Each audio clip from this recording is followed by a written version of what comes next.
Welcome to Talking Buffalo, featuring conversations with guests from around the world of sports, media, pop culture, and all things Buffalo, with your host, Patrick Moran. All right, what is going on, everybody? How you doing? Welcome to Talking Buffalo, part of the Blue Wire Network. I'm your host, Patrick Moran. You're hearing this on Tuesday, but it is Monday when we're recording this, which is the first day of May. So, a new month. It should be a new season because this month of April, weather-wise, has just been the fucking pits, man. It's been terrible. I'm joined by my good friend, podcaster, writer, sports media personality, Joe Yerdon. Don't worry, I'm not going to bitch about the weather too much. I always start out these podcasts. I'm so predictable at this point, bitching about the weather. But anyway, like I said, it's May now. So maybe a sense of optimism that it's finally going to start being a little nicer out consistently. Anyway, there's rain. April rain, isn't it? Spring showers or April whatever. showers bring May flowers. May flowers. Yeah, man. Well, we got a lot of April showers this month. It feels like it rained every damn day, man.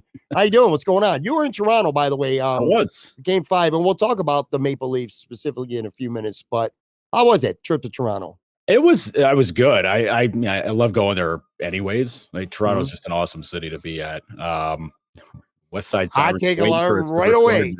Right away. They're like, Toronto, a good city. No way.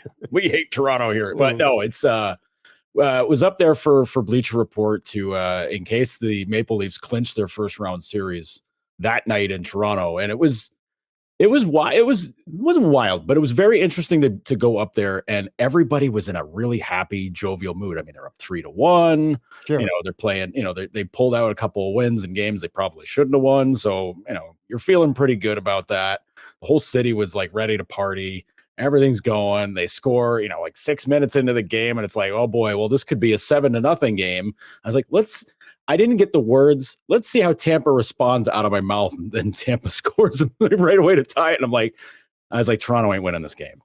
You just know it because the feeling in the city, and the place hadn't even had a chance to like bubble up and get really loud and crazy yet. And Cirelli ties it up, and then you're like, oh yeah, that sucked all the air out of the room for like the next 40 minutes of the game, basically. So yeah, it was. Yeah, at that point, I should have started writing my Tampa, Heart of a Champion column that I ended up writing. Like, hey, if you start counting the champs out, you're in big trouble. And then, but it was, just listen, Vasilevsky played so sketchily in the previous couple of games, and everybody was dogging on him about like, oh, screenshots, you can't stop him. And then he stopped almost everything in that game. He was incredible. So, a great playoff game, just a great game to watch. It's playoffs, man. Playoff games are great to watch, period. Yeah. Would have been cool to be there to see them finally get the stone off their back about not getting out of the first round. And, they end up getting it done in game 6 down in Tampa in overtime again. But people here hate it. It's good for my wallet to have Toronto move on. I'll be very blunt about that. But it'll be really cool. I was hoping it was going to be Toronto-Boston, but different things. We're going to get into that later, but things went in a different direction. Yeah, they certainly did. And we'll circle back to hockey specifically in just a minute here. It's just probably cool to, again, they didn't clinch on the night you were there to cover the game, but just the optimism in the city and getting that monkey off their back of being kind of a laughing stock in terms of having all this talent and never getting out of the first round. As opposed to a team like the Sabres, they're a laughing stock, or they were, I should say, a laughing stock for a different reason. They just haven't been any good. Toronto's been really good, but year after year they kind of gag in the first round. So I'm sure the fans were excited, but also probably a little tight. And I would imagine as you left that game in Toronto, which was was game 5. Game 5. Probably a lot of anxious, anxiety-ridden Toronto Maple Leaf fans, I would imagine, thinking like, oh shit, here we go again. Well, that's the thing. Like Toronto's a big city. It's a very big city. It's always busy. There's always something going on. It was a ghost town by the time I left the arena. Now, mind you, it's a Thursday night, like Wednesday, Thursday night, whatever it was. It was Thursday, I think. Thursday, yeah, it was Thursday because Game 6 was Saturday. So it's a Thursday night, so like people aren't going to be out and going crazy anyways because it's not, if it was a Friday night, maybe there's a lot more people around, but it was a ghost town. Now, mind you, I'm leaving the arena at 1 a.m. Mm-hmm. There's probably nobody should be out anyways, but like even on the highways, like sometimes even that late at night, getting out of Toronto can take some time because there's just there's people are everywhere. The people driving, it's crazy. But it was the easiest drive out of Toronto I've had in a long, long time after a game. Like that was. It was pretty amazing. I'm disappointed there wasn't a Game 7 just so I could have that contrast of how the fans were ahead of Game 5 and then what the feel in the building would have been for a Game 7, because at that point you'd be talking about like, oh, Tampa just won 2 in a row and Toronto was up 3-1 and there's that old joke online where it's like it was 3-1 and they haven't had luck with that in the past, but listen, that's more media morbidity, looking for a story than anything. So, but it's a great atmosphere. It's very cool. I mean, listen, I'm not going to be one of those guys that says like the league's better when the Leafs are better. I hate that shit. I hate it so much. Like people are like, oh, basketball's better when the Lakers are good. Get out of my face, please. Just, enough of that. Every sport has those teams. Oh, NFL's better when the Cowboys are good. No, I'm not. Get all those idiots out of here, please. But,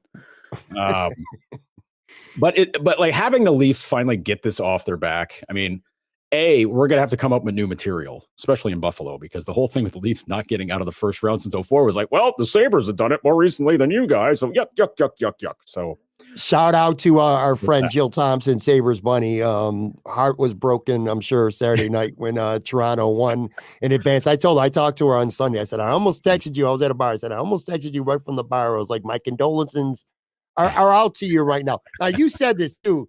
It's good for you.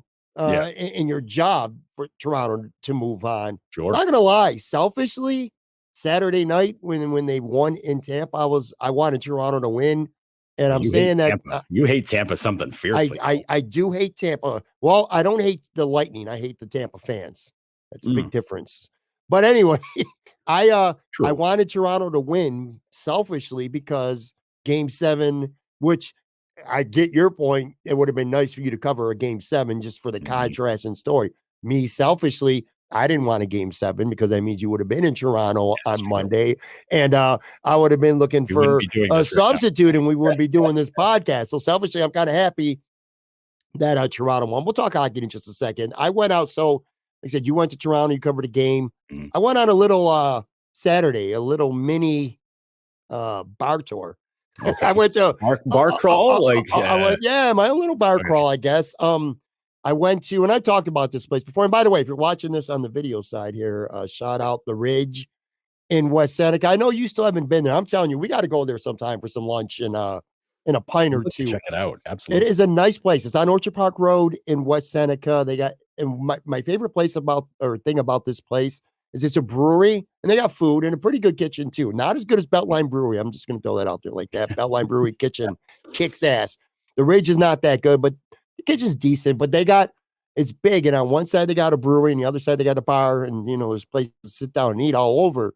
But what I like about this place, like say you and I went to a place like Beltline Brewery, and I'm just because that's the first brewery that's popping in my head right now. Right. You got to drink the beers, the crafts that they have, or you're shit out of luck. And what I like about a place like the Ridge in West Seneca, if you want some kind of craft beer, and I don't, and I'm a domestic dude who want, the cheap boring beer. I want Miller Lights or Coors Light or Bud Light or whatever. I can also get that. So I can go to the bar, get myself a Miller Light, and then go right and meet you in the brewery section while you're sipping on, whatever craft beer. You don't get any grief for it either. People are just like, oh, geez, this guy's getting a Bud Light. Okay. Well, I'll tell you what. Crap for that. Or I'm sure your buddies probably give you some sure, a little bit, but I don't give a shit. By the way, they also have an amazing special. I got to throw this out there. 22 ounces, so a big boy draft Miller Lite, $4. That shit is cheap as hell. And again, this is no slummy bar. This is a nice place. And when it gets nicer, they got like a patio area, and it's pretty big. So I'm looking forward to that. So anyway, I went there. Then I went to Slick Willie's, which is on Niagara Falls Boulevard in Amherst. Okay. I'm going to be honest with you, man. No, no disrespect. Not my kind of place. It's okay. First of all, it's far for me. Now, maybe if you live in Amherst, it's not, a hop, skip, and a jump. Your attitude might be different. For me, it's a good half hour away. I went there as my buddy Josh, but who, by the way, listens to the show all the time. So shout out to him. It was his birthday, so we had a little surprise gathering for him there. It's a kind of like it's a bar, but it's also like a pool hall. Like there's several pool tables there. People come to shoot pool. Like they show up with their pool sticks. I'm like, that's just not for me. But anyway, so we went there for a couple. The place was fine. No, everyone was cool there. Then I went to and this is the first time I've ever been there. You probably haven't been there. Angelina's, it's called. It's in East Aurora. It's far. Again, where we live, it's far for us anyway. Me, West Seneca, you, the West Side. Beautiful bar though, dude. Really nice on the inside. Didn't have their food, but I've heard a lot of good things about their food. Obviously, I'll try their wings there because I'll try wings anywhere. But they got a big ass outside for music, a cornhole. Really nice place, man. So I enjoyed that. Then I went to Prohibition, which is right next to the stadium. People pretty much know about that place. That's I like a that long-ranging tour, man. It sure is, dude. I wasn't driving, by the way. Let me throw that out there. Okay. Too. So I did have a couple pops. I'm not gonna lie, but I wasn't driving, so who cares? Anyway, that beer tour compares with the bachelor party brewery weekend I had last weekend. Which was, we basically went across Massachusetts. It's a buddy of mine from back home near Albany. He's getting married this summer, and we packed a van full of us. There was like 9 of us, and we just trucked it across. We started in North Adams, Mass, which blew me away because that's where I went to college to start school. So we're going to North Adams. I'm like, what are we doing here, guys? I haven't drunk here in a long time. And we went from there out to like Framingham, out around Boston, the Boston suburbs. They had a whole ton of places. Just every decent brewery around Boston, every really good brewery around Boston, we probably stopped at it. So it was really cool. Those are fun, man. Those are a lot of fun. And and I like Prohibition. The only problem with Prohibition is that it's, for being as popular as it is and where it's located right next to the stadium, it's small. On the inside, it's smallish. So during the winter, or if it's not nice out, you can get cramped in there really quick. Now they got a nice patio outside and a side patio. Lots of room when the weather's nice out, but winter or spring, that's tough. Or like Buffalo, like 10 months a year when it's not nice enough to be outside, that bar could get cramped. So I went there, and then I ended up at Rusty Buffalo in West Seneca, which is like my home base bar. Nice place too, man. It's on Center Road in West Seneca. But anyway, Rusty Buffalo, because I know there's like Rusty Nickel Brewing. That's out that way too. Is that different? That's different. I know that's near Ebenezer's. Right. Yeah, that's straight. Yeah. That's down the road another couple miles from there. I've been there too. The geography down there is really bad. Well, they're both nice places. But yeah, Rusty Buffalo, it's another cool spot. That's kind of like my home base nice bar. Birthday's coming up, by the way, this Saturday. So if you're not doing nothing, Joe, or anyone listening, Casey's Black Rock, I'm going to be up there. I got a lot of friends coming up there. So full out rager out there. Yeah, we'll see. We'll see. But you know, Casey's is a nice bar right on Amherst and West Side Black Rock. I love that place. So I'll be there anyway Saturday. Maybe Joe will be there as well. We'll see how it plays out. I'm going back to my email for the games 1 and 2, what the second round is, because I don't know, because I still don't know yet for sure. They're not playing Saturday, so that actually works out good. So see, there you go. So we will be drinking some beers. Tired, depending, like we'll see, but So let's talk about these playoffs for a minute. And again, the premise of today's episode, 2 things. 2 weeks ago, you weren't on last week because of I can't remember. Oh yeah, you had to go. You were traveling, so you weren't on last week. 2 weeks ago, we highlighted 5 things that went right for the Sabres this season. Today, we're going to kind of flip that coin a little bit, be a little bit of a Debbie Downer. Yeah, I guess to a certain extent. I mean, we're just keeping shit real here. But anyway, we'll talk about 5 things that went wrong for the Sabres because, as it turns out, they were merely 2 points away from being in this playoffs. And who the hell knows? So anyway, we'll talk about that. We got some thoughts both on the Buffalo Bills draft and also the Detroit Lions draft, the polarizing draft. Joe is a Detroit fan. If you watch or listen to the show, you know that. So we got some thoughts on that as well. But let's start quickly here. Just talking the NHL playoffs. It's just, look, hockey playoffs is always a different animal. We all know that. You like, even if you don't enjoy hockey that much during the regular season, it just gets so amped up in the playoffs. It really does. It's fun to watch. Anyway, we talked about Toronto. So Toronto ends their long drought. They get out of the first round. That's not even the biggest story. And then the Seattle Kraken, what is this, their second year in the league now? Yep. Second year in the league. Second year in the league, first year in the playoffs. Yep. Yeah, they second year in the NHL, an expansion team, first time in the playoffs ever. And all they do is go out and they beat Colorado. And that's not even probably the biggest story Defending either. Cup champs. Like, yeah, that's crazy. If you would have said, going back, if we did an NHL preview show here on this podcast last September or something, and we said, well, who's going to be the team to knock off Colorado this year so they don't defend their cup? And I would have said, oh, yeah, it's going to be the Seattle Kraken, of course. You'd be like, what? But anyway, smoking. Seattle wins, and that's not even the biggest story. No. The biggest story is the Florida Panthers, who literally got into the playoffs by a point, 2 points. They beat the Boston Bruins, one of the best regular season teams we've seen in forever. They beat them in an epic Game 7 thriller in overtime, man. That's the biggest story. I don't know, man. Just briefly talk about the craziness of this first round. This is wild, bro. It's man, I'll get accused of being I don't know if it's being a homer or gives a shit, protecting my own interests or whatever the hell it is. But I always say the first round of the Stanley Cup playoffs is just as good and crazy and fun as the first 2 rounds of the NCAA men's tournament for like upsets, for bananas stuff happening, for like just basically anything being wide open. Like, you don't know what's going to happen. I firmly stand by that. Like, anytime there's a game that goes to overtime, everybody's like, oh shit, we got to tune in. Doesn't matter what time of night it is. It could be 10 o'clock, it could be like 1:30 in the morning. Like, oh, still a game going on. All right, overtime. All right, well, this is gonna be nuts. So it gets everybody's attention. Like, this is the time of year the NHL has to cash in. Like this, I mean, I don't want to break it down into a money, make money thing, but like, this is the time of year where they've got everybody's attention, because even, like, NBA playoffs are fun. Like, those are cool.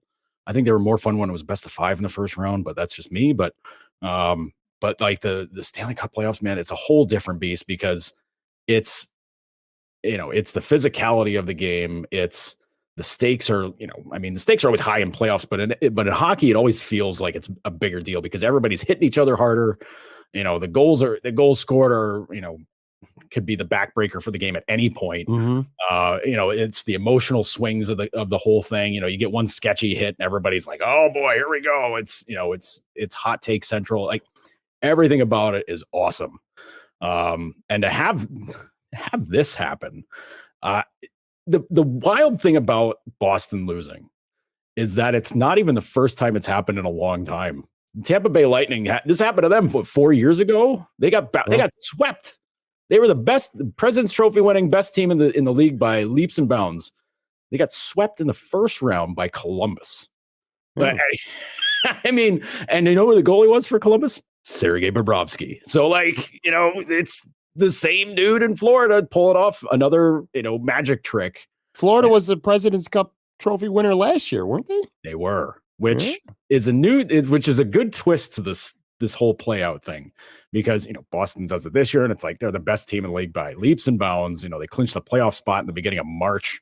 They clinched the President's Trophy like 2 weeks later. Like, they were hands down the best team in the league by far. But Florida have been playing playoff style games for like the last 2 months, which we know, we're very well aware of that in Buffalo. Sure are. Yes, sir. Yeah. So Florida have been playing up like this and playing this kind of hockey for a while, and they started getting hot right about the time where you want your team to start feeling good and getting ready for the postseason. And man, it carried over. And like, all these guys that you look at that roster and you're like, oh, that guy could be a pain in the ass in the playoffs. That guy, I don't know if I want to deal with that guy in a short series. Like, all these guys, 5 of them are on that team. Like, you've got, like, Matthew Tkachuk's the top one. He's the first guy on the list ever, drives everybody crazy. People hate him. He's one hell of a goddamn good player. He's so good. Radko Gudas, who I think half the Sabres fan base is really sweaty, hoping he can sign with the Sabres in the offseason. Plays a mean style of hockey, physical, plays I don't give a shit style. Like, just whatever. I'm just going to run you over. I'm going to hit you, pop you in the middle of the ice. Doesn't matter. Block a shot, line, whatever. Cool.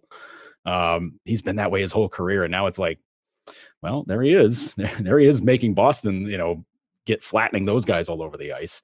And then Bobrovsky, like he's such a polarizing guy. Like he's won a Vezina a couple of times. Like he's had some great, unbelievable seasons, but like he was awful the first 2 months this year. He was horrible. Like it just you're like, what are they going to do? They got this guy for like 5 more years at $10 million a year. Like, holy shit, what's going to happen? And then, classic Bob style, he started getting warm. Started getting warm right around January, and then started getting a little bit better, and got, then he gets supplanted by Alex Lyon the last couple of weeks, and you're like, well, Bob's toast, he's done. Lyon gets beat up by Boston the one game, and they go right back to Bob, and he goes right back in and shuts it down. Like it's crazy. It's a wild story, and the fact that they won the President's Trophy last year, and they got bounced by Tampa. It's going to happen. Tampa's good. Sure. But I think it was like the second year in a row they got bounced by Tampa in the playoffs. So, it's one of those things that kind of sticks in your craw where you're just like, man, we got to get over this. We got to get through this and get to it. They did, they did a hell of a job doing it because they know what it's like to have that pressure on them. They were a 120-point team last season, and Tampa came in with like, hey, we just won the cup. Who gives a shit? Like we just won the cup 2 years in a row. Like this is easy. But this time around, Florida goes into this series of Boston. They're like, we're down 3-1. We could be down in the mouth. They're like, yeah, well, whatever. The pressure's on them. They got to win one more. And then Florida rattles off 3 in a row. Bingo, bango, done. Like it's boiling it down and making it sound really easy and really simple. It's not. There's so many more factors at play. Patrice Bergeron was probably playing. He probably had like 5 different injuries. Like he didn't play till game 5.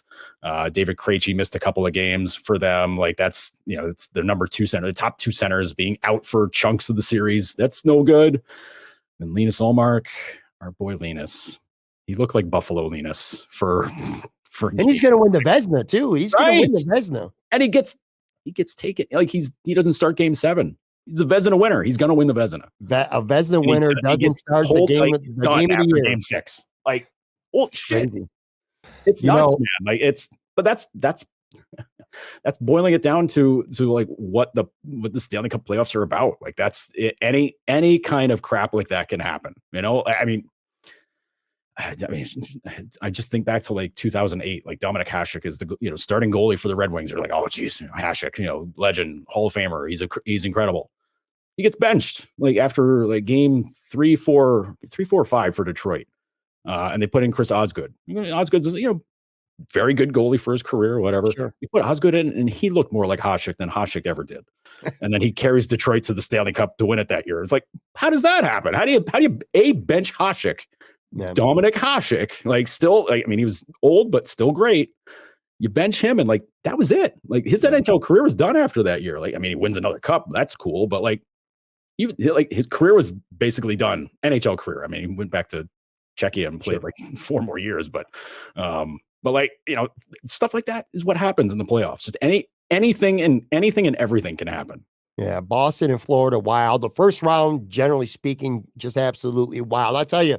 It's really reignited my thirst to watch the Sabres play playoff hockey now. Mm-hmm. Now, the playoffs are always exciting in hockey. So the difference is over these last several years, I've never envisioned the Sabres being a playoff team, but now I can envision the Sabres being a playoff team. So that is really, like I said, this first round is really exciting me and ignited my thirst to see that. When we did talk about the Sabres, again, 2 weeks ago, we discussed what went right. I kind of want to turn our attention to 5 things that I think, and I'll get your thoughts on these, that went wrong. And because a lot of these are like so connected. So instead of going through it point by point, I'm going to kind of throw all 5 of these out at you at once. Then we'll kind of go wherever you want to go with this conversation. But the 5 points that I came up with, the biggest ones anyway, what went wrong? 1, their home record. And I'm just going to, gloss over these now, and then we can circle back. Their home record, just 17-20-4 at home. They were 25-13-3. They were great on the road. They were very lousy at home this year. Another point, the pressure got to them at some point. From February 28th to March 21st, they won just 2 out of 12 games and got just 6 out of a potential 24 points. Goes without saying, the Sabres missed the playoffs literally by 2 points. They gave away points against crappy teams. They lost at home to Columbus. They lost at Philly on St. Patrick's Day. They lost that shootout at home to Montreal. those are 3 games just off the top of my head that you flip any one of those and the Sabres could have been in the playoffs. There's one that I could point out that would be very deeply infuriating. The last time we played the Florida Panthers and Alex Tuch gets a goal overturned on the Sabres get a goal overturned because Alex Tuch was offside by 2 millimeters. 2 millimeters. And the Panthers end up winning that game instead of Buffalo. And then there's your 2-point swing right there. There is. And then I got 2 other points too. Goaltending. The Sabres this year, 8-29-5 when scoring less than 4 goals a game. The goaltending was just flat out not good enough. They didn't steal enough, barely any games this year where you play like shit, but your goalie plays out of his mind and you win 2-1. You know what I mean? Or something like that. Or hell, even 3-2. They didn't score 4 goals. They only won 8 times. And then the last thing, as good as the front half of the defense is with Darlene Power and Samuelson, the back end, not quite as much. So those are the 5 things. I don't know, wherever you want to start, whether it's they're playing like shit at home for a lot of the year, or whether it's the goaltending or just giving points away, the pressure. I don't know. What do you think? It's funny because it's good to break them down into like 5 different things, but so many of them are intertwined. Yes, so many of them are connected with each other. Like the home ice, the playing, the bad record at home ties into the feeling the pressure thing because and we heard it all season, and I mean you can always choose to believe it if you want to or not. But the thing we heard consistently throughout the year, from the beginning to the end, they lose a weird game at home and you're just like, what the hell's going on? Like, why are they losing to Arizona? Why are they losing to Vancouver? Like, what the hell's going on with these games? They lose those games and you hear like, well, these guys, they really want to impress the fans. They want to put on a show, which, you can be guilty. Every team's guilty of, trying to show off a little too much and do, be a little too creative, pass up some easy shots, whatever. But like at home, like, I mean, the youth of the team, the guys love the crowd when they pop. Who doesn't love that? I mean, that's what you want to do. But you want, like, these guys feed off of it like crazy. Like it was something else because we saw it every game. Like they score a goal, like if they're down a goal, at some point in a game and they score one to tie it up, there was a good chance they were going to pop off a couple more pretty quickly. I mean, not like within a minute, but like the next 5 to 10 minutes of the game, they could pop 2 more and then they're running away with it. We saw that happen countless times. Sure. But it's that, riding that emotional roller coaster. And at home, you feel it way more because the crowd is feeling it with you. Because, you give up a goal, everybody's like, oh, geez, okay, like, come on, like, get on with it. Like, put it together. And, like these guys are just, they get caught up in that. It's hard not to, honestly. I mean, I can never put myself in their position, but like, you can sit there at a game and feel like how the building, the vibes of the building and how everything's going and being like, no, this doesn't seem right. Things are a little bit off tonight. And I think everybody's kind of feeling the same way. You were in the building, Joe, for all these, for this whole stretch. When, like I said, talk about two wins in 12 games. And a lot of them weren't even just losses. Like I remember one stretch, they got taken to the woodshed several times. They gave up 10 goals once. They gave up 7 goals.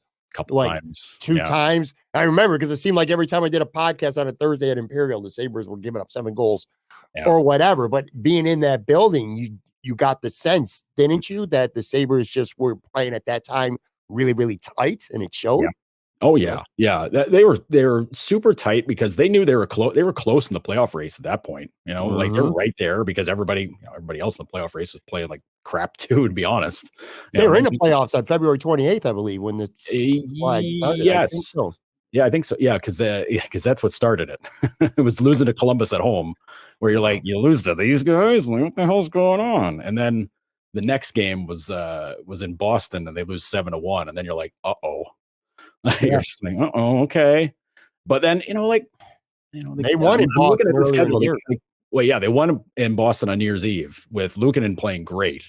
Luukkonen had an incredible game that day. And I think that was the first home loss for Boston that year, if I'm not mistaken. First regulation loss? Was that, or was that overtime? I forget. I think that was their first regulation loss at home. No, it was an OT game. Sorry. But it was like one of their first Boston losses at home. So like, it was a big deal. It was kind of a statement game where it's like, oh, okay, maybe Buffalo's got something going here. This is pretty impressive because the Bruins had only lost 3 games at that point, 3 or 4 games. It was nuts.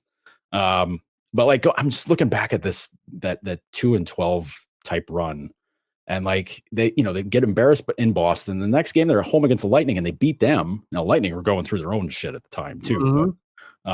But they lose a close game to Edmonton. They go down the island. They lose a close game to the Islanders, and then they come back here and get their asses beat in by Dallas 10-4. And then that was oh boy, okay, well there's problems here. There's big problems here, and you're looking at this okay, what how's this gonna go now, man? This is tough. And the hard part of that, though, I hate that I'm looking back at the schedule, just kind of recapping recapping the season. But that stretch is vital. This is the reason why the Sabres, right. Well, I'm not going to go as far as to say they would have beat the Bruins in 7 games. Who the hell knows? They might have gotten curb stomped 4 straight games. We'll never know. Right. That's all what ifs. But what you're talking about right now, this stretch that you're recapping, is one of the biggest, if not the biggest reason why this team didn't make the playoffs. That Dallas game. That was the Tyler Dunn episode, because I do remember that. That's every goddamn minute we were looking up in the second half of that game, and Dallas was scoring a goal. It was just unbelievable. Let me real quick here. I'm going to take a real quick break, come back on the other side, and we're going to continue this conversation. 5 reasons why, or 5 things I should say, that went wrong with the Buffalo Sabres, plus Bills talk. Coming right up.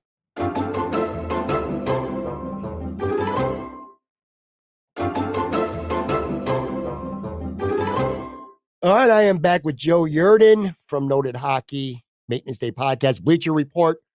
All right, so you were talking right before the break, that skid of that 12 games where they only got 6 out of 24 points. Ultimately, that really killed them. Talk a little bit, too, about the goaltending. When you look back this year, UPL, it just seemed he had some games. You talked about the Boston game on New Year's Eve that they I don't want to say they stole it or UPL stole it, but he played really good. He had some really good stretches. When you look at his stats for the season, 3.61 goals against average, which I looked it up. That's 47th in the NHL among goaltenders who started at least 10 games this year. I mean, dude, that's fucking terrible. Yeah. .892 save percentage. And then Comrie was even worse statistically this year, at least. Anyway, I'm just going by stats here. 3.67 goals against and a .886. Those are your 2 primary goaltenders, and neither of them had a .900 save percentage for the season. That's not good. Craig Anderson played 26 games, which if you would have said in September, that probably would sound about right. 3.06 goals against, .908 save percentage. So statistically, Craig Anderson was your best goalie this year. And when you got 2 young guys like UPL and Comrie, you don't want that. I'm not talking about Devin Levi because, we're going to get to him going forward. He's going to be a critical part of this team probably, but we're talking about things that went wrong this year, and Devin Levi's not really anything that went wrong. UPL and Comrie, man, they just statistically, at least from what I see with my own eyes, Joe, that's not good enough, flat out. Yeah. The UPL thing is interesting because he had the stretch of November through December. This team isn't even anywhere near the conversation for playoffs without him, which is nuts. The Boston game sticks out the most. But there's the road trip that I took in 2 out of the 3 games on. He stands on his head in Denver against the Avalanche. They win that game. And then in Vegas, he shuts the door on Vegas in the 3rd period, so that they hang on and win that one. Those were 2 games where you're like, whoa, maybe this guy's for real now. And then those were before Christmas. And then he comes back with that game in Boston on New Year's Eve, and you're like, okay, buddy, all right, maybe he's the guy now. And that bought him a lot of credit going forward because, how could it not? You beat 3 of the best teams in the NHL. You are the guy that beats them. Team has to score goals too. I know, I get that, but he's the reason. He's the reason why they held on and won those games. And then, and he was pretty fresh back from Rochester because that was after Comrie went out. And what was it? He won. I'm looking here. He won 6 straight games. He won 8 of 9.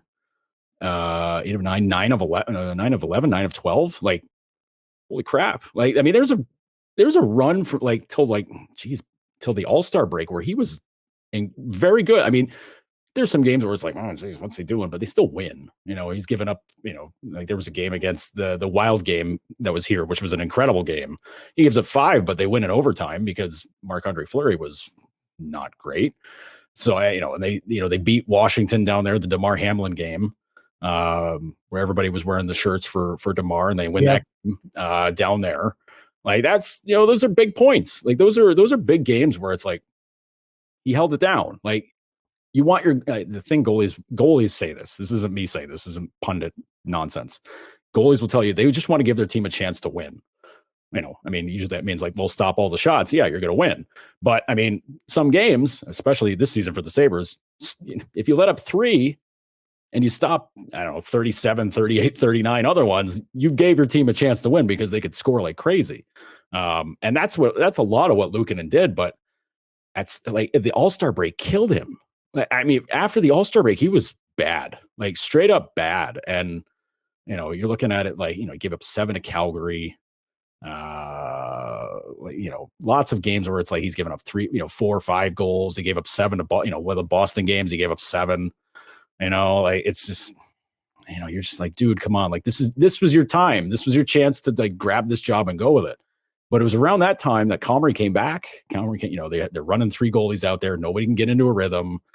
And like, honestly, that's what caused a lot of the problem because, a guy would start playing well. And then it's like, well, the other guy hasn't played in a week and a half. We got to play him.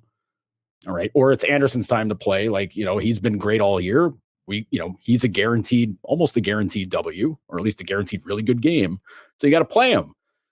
That's why next year, like if they're running 3 again, which they're not going to run 3 again. Yeah, I'm telling you right now, they're not running 3 goalies again. That's not, nobody was happy. Nobody liked doing that. Like the goalies hated it. Coaches hate doing that. Like nobody wants that. But they got to decide. Like they got to decide what, how they're going to do this, how they're going to attack it. If it is UPL and Levi, like, okay, you're kind of doing a high wire act without a net there, but I mean, you can take stuff away from, and even Comrie's season. Like there were stretches. I think he went 5-0-1 to end the season this year, and then he didn't play the last 2 weeks of 2.5 weeks of the season. Mm-hmm. I mean, that's because of Levi, but I mean, that's hard. Like that's really hard to play well and then be like, sorry, bud, you gotta take a seat because the kids gives us a better chance. Like that's tough. I couldn't agree more. And we're going to have plenty of time, like in the weeks ahead, to talk about some things that they might do or how things might play out in the off season. Today, we're kind of focused on, what went wrong. And you're going to scrutinize because, again, 2 points, Joe, 1 regulation victory, you flip, and the Sabres are playing in the postseason, man. It's just lose your mind doing that because I can count off the top of my head at least 10 games where it's like, geez, they should have won that one.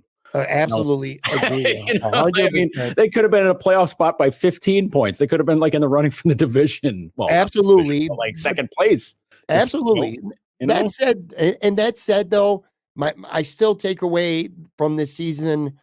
I mean, there's some what if, and we're discussing some of it right now. But on the whole, I still feel like this was a positive season. Like I feel good about the season, even though it sucks that they blew, just 1 game and didn't flip it and make the playoffs. Well, so we talked about goaltending. That was an issue.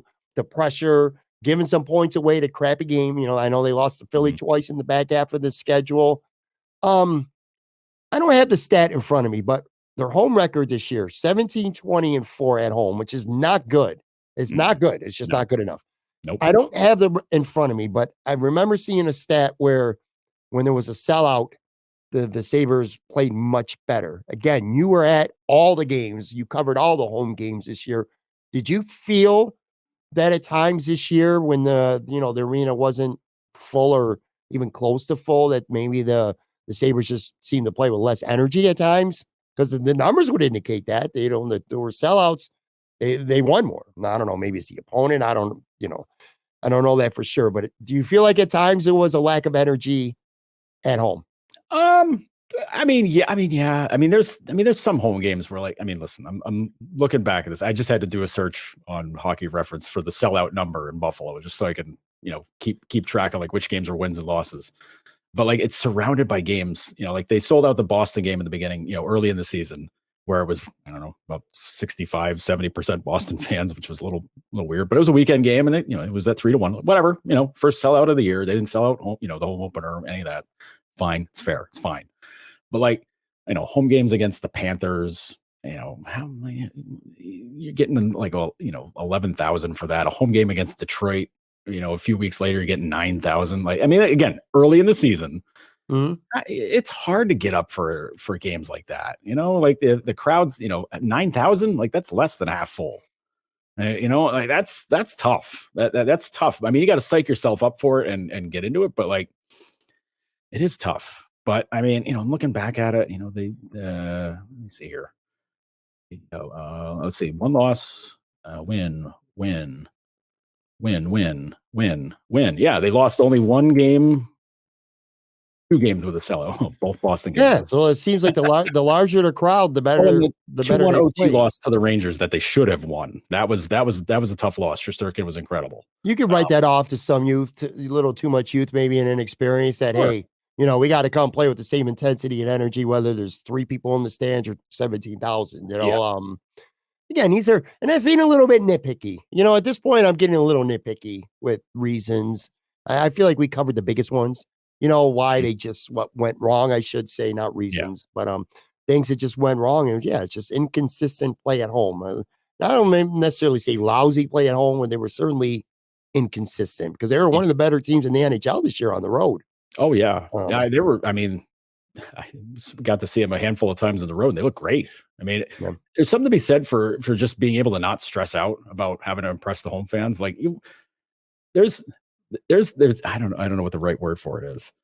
I don't know if it's a trolling side or like kind of being a dick about it. Like you want to send people home upset, when you're on the road. Like you want to, like the fans are booing you, they're calling you, or like you want to be like, winner, screw them, send them home sad. Like that's a pretty good motivator, honestly. Like that's, everybody loves to play the heel now and again, and that's sure. When you're playing on a team, every road game you get to be the heel. So yeah, for sure.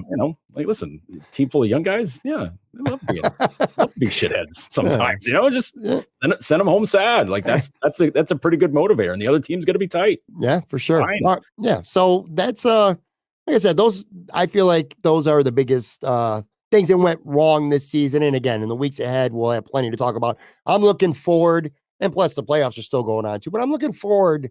I have a renewed sense of energy and optimism right now about the Sabres, and we'll start to talk soon enough about some players they might add or things, they could do to get over that hump. Let's spend a few minutes. We'll turn our attention to football now. And yes, this is Talking Buffalo. And yes, this is primarily a Buffalo Bills and a Buffalo Sabres podcast. And yes, Joe Yerdon is a very much noted Detroit Lions football fan. I am a Detroit Lions watcher. We're flipping it here a little bit. Joe is usually, we say he's the Bills watcher. I'm the Bills fan. Well, Joe's the Lions fan, and I'm the Detroit Lions watcher. I want to comment and ask you as well about the Detroit Lions draft, because of all the 32 teams in the NFL, I found the draft for the Detroit Lions to be the most polarizing, because it seems like I've seen a lot of people, whether it's local fans or national fans, which is to be expected. Fans always overreact. To some extent, the media too kind of get down on Detroit because of their 2 first-round picks, calling them reaches. Let me say this. Yeah. I told you this, but you were busy in Toronto, so we really didn't talk during the draft. I absolutely freaking loved the Detroit Lions draft. I would say Detroit and Pittsburgh are probably the 2 teams where I look at players that they drafted and I love them. And I'll tell you, I don't like to look at where somebody was drafted, because that don't mean anything anymore. Right. It doesn't mean anything anymore. Now the draft's over. You look at your football team, you look at your depth chart, and you look at the players that the Detroit Lions drafted. Let me run through some of these real quick, man. Mm-hmm. Jahmyr Gibbs, that's the controversial one. The running back went 12th overall. Nobody saw that coming, which, by the way, this is another problem, Joe, for every team in the league, not just the Lions. Right. Fans, and because of, in part, people like myself, who does a series with Aaron Quinn where we do 6 straight weeks of Bills mock drafts or just NFL mock drafts. Everybody in the world has a mock draft. Every publication, big or small, has mock drafts. You have these draft analysts. Some of them are very well respected and credible. Some of them, quite frankly, are shit. That's just what it is. But anyway, nobody had him going that high. So I get the shock of it. But Jahmyr Gibbs, the second running back off the board, he goes 12th. Jack Campbell. Buffalo Bills fans know Jack Campbell very well because there's a lot of Bills mock drafts that had the Bills taking him, biggest need. Anyway, Jack Campbell goes 18th.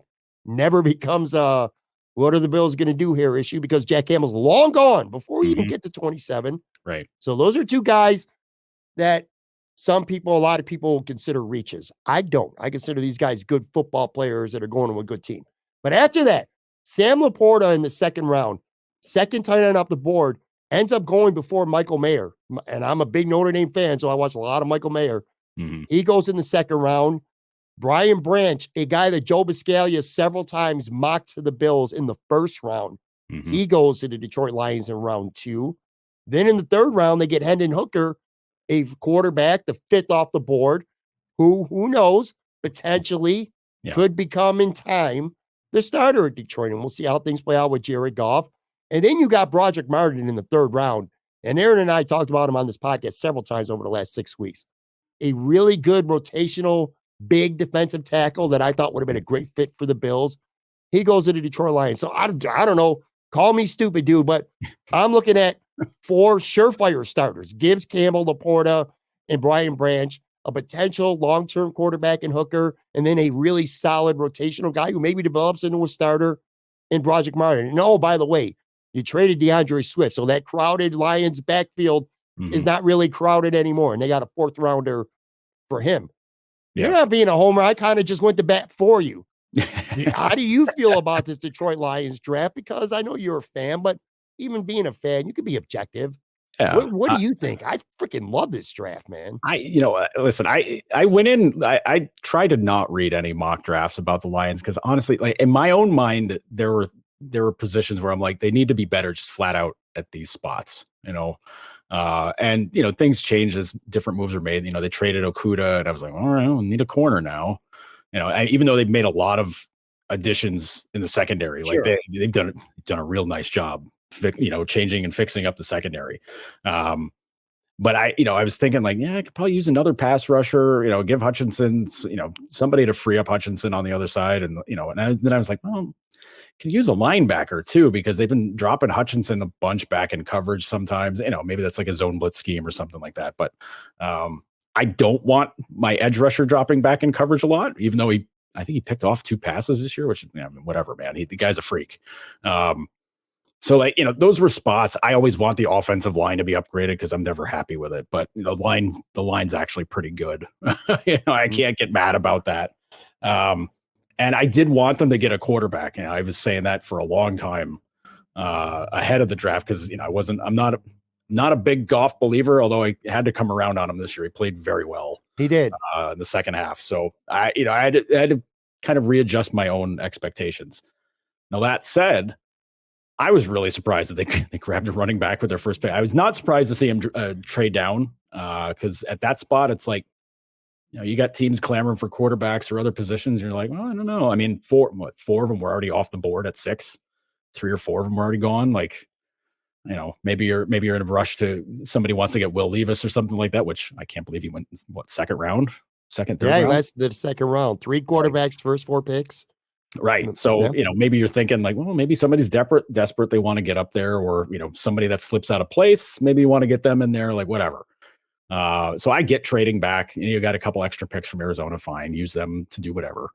But yeah, taking Jahmyr Gibbs, I was very surprised at that because I'm immediately thinking like, well, they just signed Montgomery and they got Swift. And I'm like, it's kind of what they had going last year with Jamal Williams. Yeah, with Jamal Williams and Swift and, a couple other guys running around back there. But, once they signed Montgomery, I was like, well, okay, Williams is gone.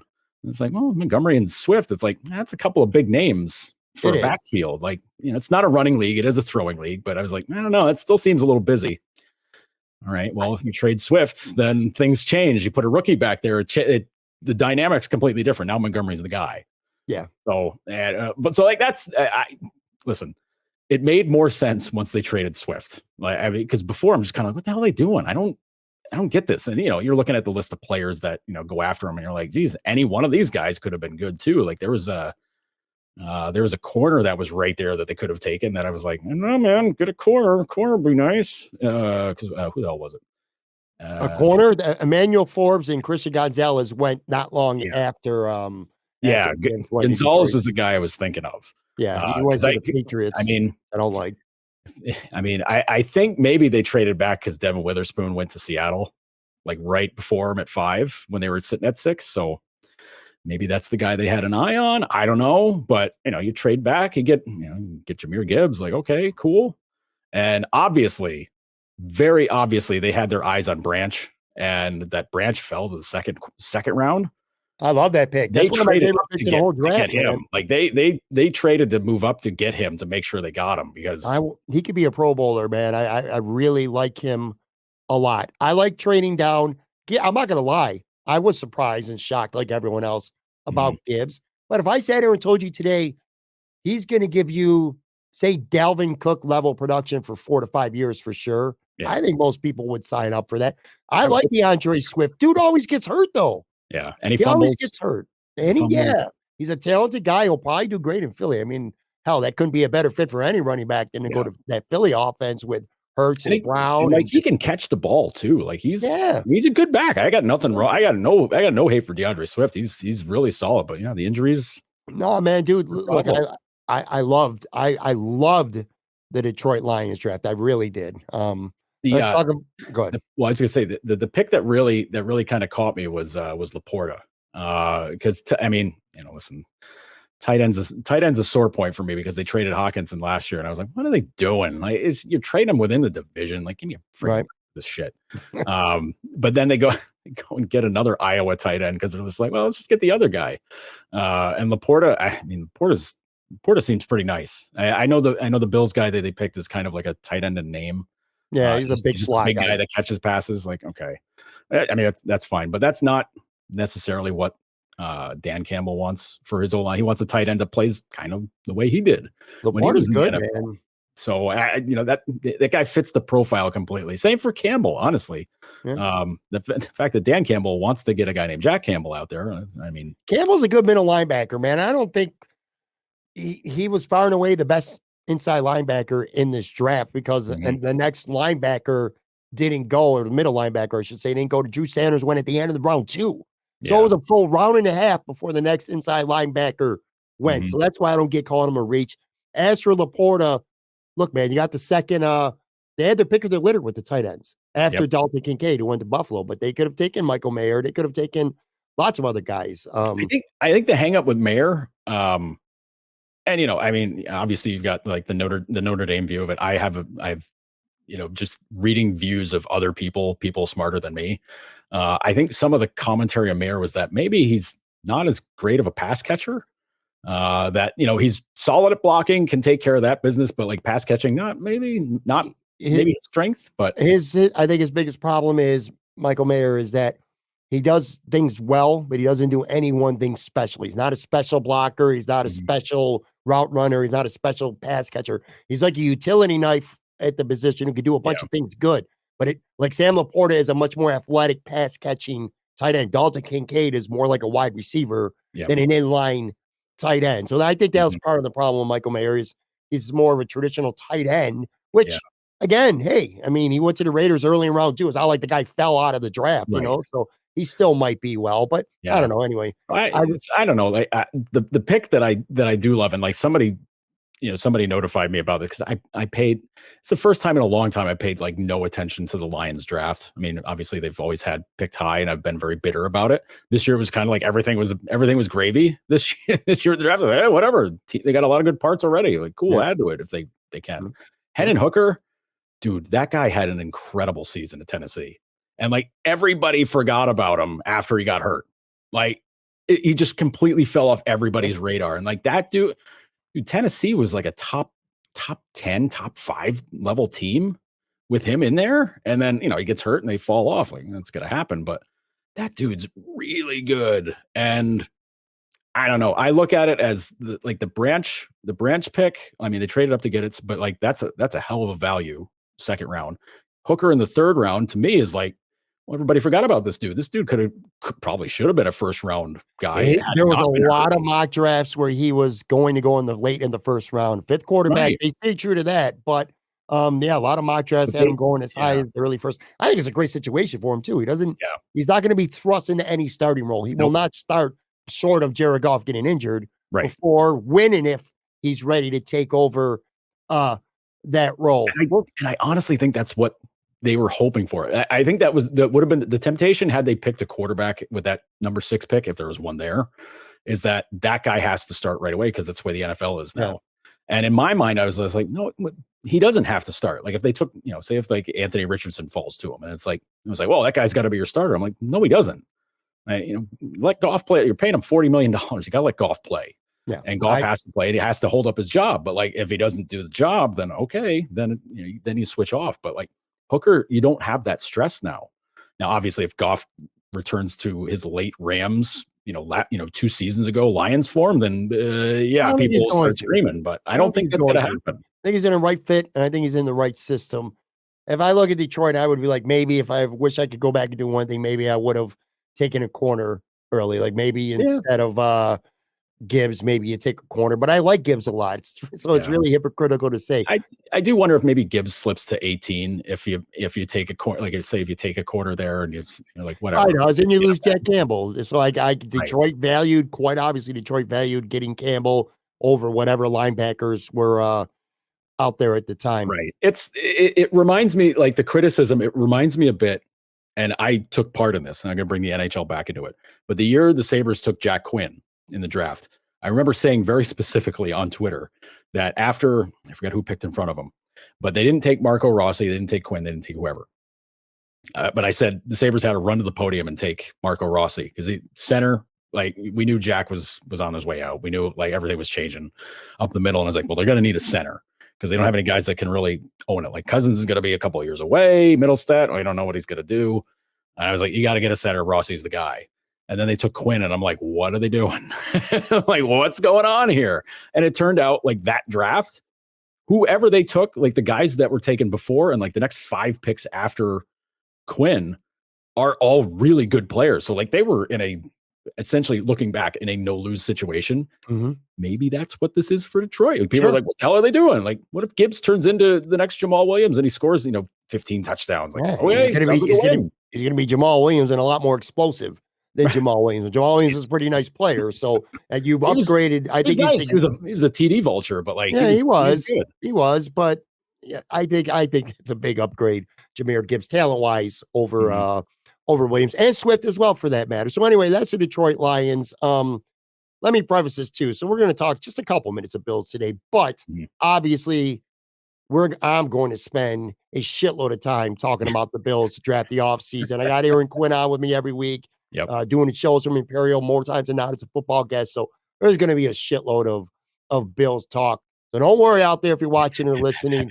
Quickly though, this draft. All right. So for the most part, the draft was fine. Okay. That's what I would say. Unbiased about the Bills. I'll say this draft was fine. I do like the Dalton Kincaid pick. I think you look at the title in front of his name and it says tight end, and that could turn you off. Yeah. Don't look at the title that says tight end. Mm-hmm. You know what you call him? Call him put weapon or put pass catcher, because that's what he is. He's going to play the role that Cole Beasley played a couple years ago. That's the design. That's the thought process. He's going to be out there a lot. He's going to be a big slot guy. Mm-hmm. Also, what I love about the pick, and Sal Capaccio, I want to make sure I give him credit because he's the one who brought this up first. You're going to have a lot more 2 tight end sets now. But that second tight end, and it's not like Dawson Knox can't catch the football. Right. But last year, the Bills played a lot of 6 offensive linemen, which is basically a 2 tight end set. And they would have Bobby Hart out there, an offensive tackle. You knew 90% of the time the Bills were running the football when he was out there. Now, you got Kincaid, you got Knox. Kincaid could play in line as the second tight end. He could be in the slot. He could be split out wide. You're dictating to the defense more with this pick what they're going to do. You want to play 3 linebackers in a base? Well, good luck having a linebacker watching your guy in the slot. You know what I mean? Or You're playing a lot more nickel now because you got to respect the pass catching ability, Right. which will invite the Bills to run more effectively this year. So I really like the Kincaid pick for a lot of reasons. I wanted Jackson Smith-Njigba or Zay Flowers. Didn't work out that way. Brandon Beane was not willing to give up a third to move up to, I think it was 19. He had to get to the Tampa Bay to do that. So I like the Kincaid pick. Osiris Torrance was a guy who a lot of people were mocking to the Bills in the first round. I think he's great value. I was surprised that they took a guard because they've spent enough resources this offseason in guard. They signed McGovern from Dallas. They signed David Edwards from the Rams. Ike Bakker's back. So I was a little surprised, but I do like the pick. I think he'll be a day one starter. I want starters with their rookie picks. Not like other years, even last year. Kyrie Elam was a first-round rookie, didn't even start to at the end of the season. Got beat out in camp by a sixth-rounder, by the way. But anyway, I like that pick a lot. Later in the draft, those are guys we'll wait and see. I don't know a ton about them. Mm-hmm. I had one problem with this draft, and I was really, really vocal about it. I freaking hated, and I still hate the pick of Dorian Williams in the third round. Hate the pick. Look, I like the kid, and I hope he turns out. I hope I'm wrong. I'm a Bills fan. I hope I turn out to be wrong. I hope he becomes a great football player. I just don't get it, Joe. You take an undersized linebacker again for the second straight year in the third round, and even in the press conference, Brandon Beane said he's going to start out on the outside. Translation, there's Matt Milano's backup. In the third round, you're taking a guy you already know is going to be a backup, and he's a really good special teams player. So you took a guy who you know is going to be a backup linebacker and a special teams guy. Those are guys you go get in the 5th, 6th round, man. Not the fucking guys third you round. signed after the draft. Yeah. Honestly. So naturally, Saturday morning, I was bitching about it. Of course, that's what I do. And Bills fans were losing their mind, and it's so hypocritical. And this is what I shouldn't even say Bills fans, because you know what? 31 other franchises, I'm sure the fan bases are the same. Right. If a writer, if somebody like yourself or me or TV people, radio people, whoever, if you praise a pick, oh man, great insight, great analysis. Yeah. You blast a pick. Oh fuck, what fuck do you know? Do you know him? You don't know anything. How well do you know him? You're not in the Bills front office. Why don't you let him wait? Why don't you let him wait and see how he looks on the field, but then make a judgment? But if you praise someone immediately, it's a different story. Yeah. I think it's a shitty pick. I think it was a horrible allocation of resources. And I look at the third round of the draft, and again, doing these mocks for 6 weeks, Joe, we studied. A mock draft isn't just projecting players to where they go. A mock draft is also an exercise. And Aaron and I talked about this each week. We brought up a bunch of scenarios and a bunch of players. And in the process, you learn a lot about these players. The Bills, after they took a backup inside or outside small linebacker, Wanya Morris, one pick later, the Chiefs trade up one pick later, and they go get an offensive tackle. Wanya Morris would have competed from day one with Spencer Brown to start at right tackle. So that's the Chiefs. Michael Wilson from Arizona, wide receiver, a big Gabe Davis type. He goes to Arizona 3 picks later. Roderick Martin, a guy I just told you about that I like for Detroit. He goes 5 picks later to the Lions. Jordan Battle, a safety. The Bills had a lot of safeties come in during these top 30 visits. Yeah. He goes to the Bengals 4 picks after. So I fucking hated that pick for the Bills. I hope I'm wrong. I hope Dorian Williams turns into a special player down the road, but there's no path for him seeing the football field. You know when he's going to see the field? When Sam Martin comes out to punt and when Tyler Bass comes out to kick the football off. That's his path to playing time. And it's a third rounder as a rookie. Yeah. That's the one thing I hate about this draft for the Bills. I would be much more concerned that the teams that are your direct competition behind you picked Wanya Morris, picked Jordan Battle, like even Pittsburgh, Darnell Washington, it's tight ends. Yeah, they had a tight end. So that part I get. Pittsburgh anyways, but that has to be concerning. That's got to be something where it's did we screw up? Did we make a bad move here? You got to, especially when Kansas City trades up right behind you to get the offensive tackle. I'm concerned. I'm concerned at how much Brandon Beane loves Spencer Brown. And I'll tell you, I want to love anything in this world. I want to love my family more than the Bills love special teams players because it's unbelievable, man. You're taking a third round special team player, and maybe 2 years from now, they keep him on 15 pounds and he becomes a really good player.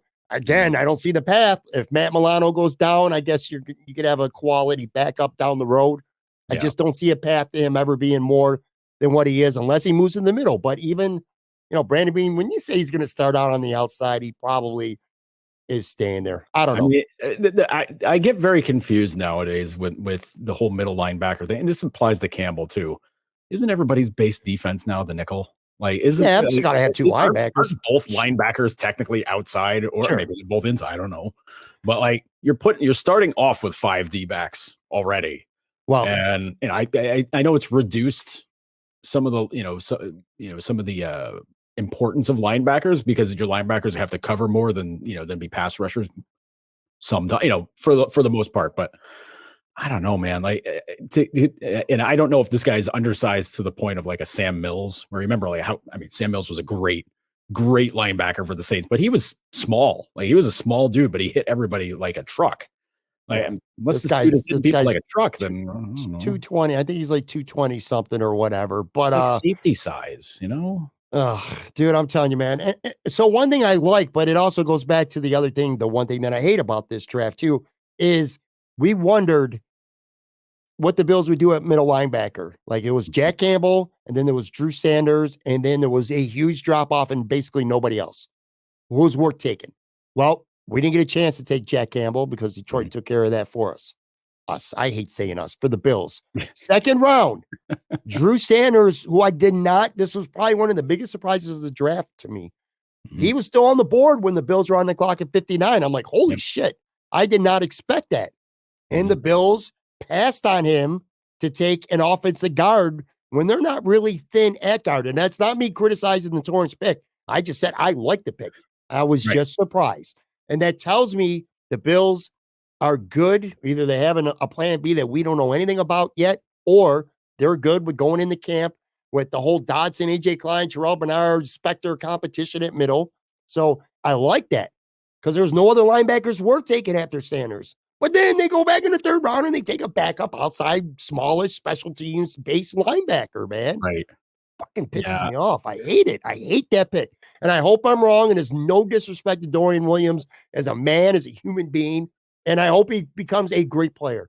I just don't get it, man. Just don't get it. I don't know. I guess that's part of the fun of the draft, is that you see these things, and we spend tons of time reading about players. I mean, me not so much with the NFL. I mean, I keep up enough just to have an idea, like what my favorite team is going to be into. Yeah, exactly. Sure.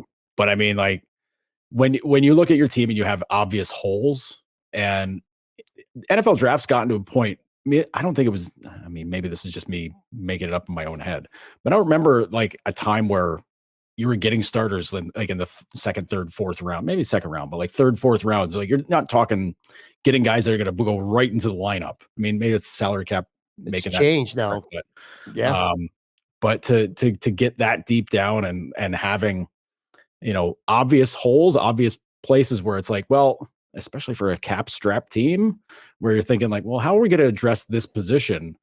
And then you don't address it in the draft. And I know drafting for need is, you can get yourself in trouble if you draft for need more often than talent. But like, the same point, if that's your one chance to like shop from the store and get what you need, take care of it. It just feels, by description, a backup outside linebacker who's great on special teams. By description, that should be a guy you go get in the 5th, 6th, or 7th round, not night 2. And the Bills have had a spotty track record in the Brandon Bean era of day 2 picks. Concerned about it. And again, 3 years from now, if I'm wrong, I'll own this. I'll eat it. And trust me, people will remind me about how awful my takes were on Dorian Williams. I just don't like the pick with the situation. But anyway, all right. So, and we'll talk plenty about this, whether it's you, whether it's Aaron Quinn, I have on, weeks for this different guests. But now that the draft's over, you look at the offseason for the Bills in totality. Okay. And last year, my biggest beef with the Bills offense was it felt like they had no identity. It felt like their identity was, okay, Josh Allen, go out there and be great today. That was their offensive identity. Now, this offseason, okay, they draft Dalton Kincaid, who, again, is a big slot guy. Cyrus Torrance is his big run mauler type of guard. Damian Harris. And they just signed, by the way, Monday, today, as we're taping this, Latavius Murray as well. 230-pound running back, 33 years old. lot of mileage on those tires. But I think he's going to compete for a roster spot. But anyway, Damian Harris, a bigger running back. Murray, a much bigger running back than Devin Singletary. You got your big slot guy, Kincaid. Like I said, Dorrance. Trent Sherfield is a great blocker. They signed him. He's just a depth guy. But my point is this. I think on offense, they're looking to be more unpredictable by having, and they're looking to be more physical on offense. So I can see an identity forming where they're being more unpredictable. And when they do run the football or just being a bigger, more physical team on offense. Defense to me is pretty obvious because they basically didn't do shit all offseason for the defense, except re-sign a couple of their own guys. They re-signed Phillips. They re-signed Shaq Lawson. But anyway, they lost Tremaine Edmonds, which is big. They're running it back on defense minus him. And for the defense, the philosophy is it's all about health. Jordan Poyer being healthy this year, he was a mess at the end of last year. Micah Hyde basically didn't even play last season. Trey White was a shell of his former self. Ed Oliver was banged up. Jordan Phillips didn't even play in the playoffs, or he tried to. He was a mess. Quan Jones got hurt last year. And, of course, Von Miller coming back from the ACL. The defense is like, all right, our defense is good enough to at least contain teams, but we got to be healthy. Offense, they put all their resources and most of their draft picks in as well. It's like we need to be bigger, physical, stronger, and less predictable. So that's my glance at the offseason. Yeah, the defensive bet, because this is a bet Bean's making, that everybody who's hurt comes back and can play at that same exact level that they were, which, Trey having a full off season of training and not recovering from surgery and all that, like that's huge. Sure. But man, that injury is tough for corners. Like that's a hard injury for corners. Like everything that, Hyde and Poyer have been dealing with, those are hard. Those are hard injuries to deal with, especially, Poyer's 31. Like that's tough to fight through. Von Miller, like, is he going to be? I mean, I can only assume he'll be as explosive as he always is, but it's a lot of bets to hope that they all cash in, because these are all vital guys on the defense that you need to play at that all pro type level to be able to keep up, because the AFC is a meat grinder, and you need all those guys to be what they were 2 years ago, at this level, because if they're 80, even 85% even 85% of what they were before, you're giving up an advantage in different spots. Obviously Miller changes up the pass rush side of things. He opens it up for everybody. Sure. Him at 85% is still better than having 0 people there that can't do any of that stuff. Agreed. Yep. But the secondary, man, like your secondary has to be on point. There's too much passing around the league. There's too many good quarterbacks in the AFC that these guys know how to pick it apart. If it's, if there's a weakness, they're going to go after it like crazy. We saw Cincinnati do it. We know Kansas City can do it. And, Aaron Rodgers, idiot, like who knows what he does. I'm sure he's going to be fired up all season. So, it's really interesting. It's the kind of situation where I would have some better insurance behind those guys just to make sure. I mean, you're not going to go out and sign like another all pro guy to be like a third safety. Like you're just not doing that stuff. But I would at least have some guys that you are 100% confident can jump in there and you don't lose a lot off of that. They believe in their guys, hey, that's good. You have to. At the same point, you kind of got an idea of what some of that looked like last year, and there were some obvious issues with that. I think before the offseason's over, I could see them signing a guy in the defensive line, a veteran, for some insurance. And we'll keep our eye on middle linebacker, because I'm still not sold that what you see right now is what you're going to get in week one. One last quick Bills take too.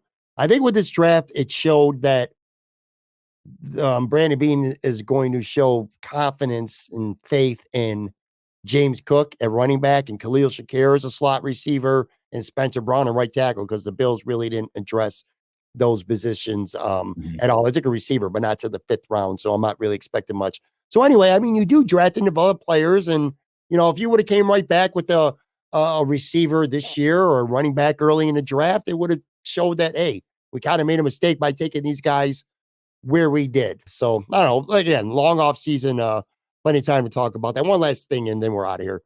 Dude, Yankees stink, man. Like, I know a lot of people listening or watching this are probably rejoicing with that statement, but the Yankees end April tied for dead last in the division. They're getting buried already by a really good Tampa team, but 3 out of 7 they've lost, or 3 out of 10, I should say. They're 3-7 in their last 10.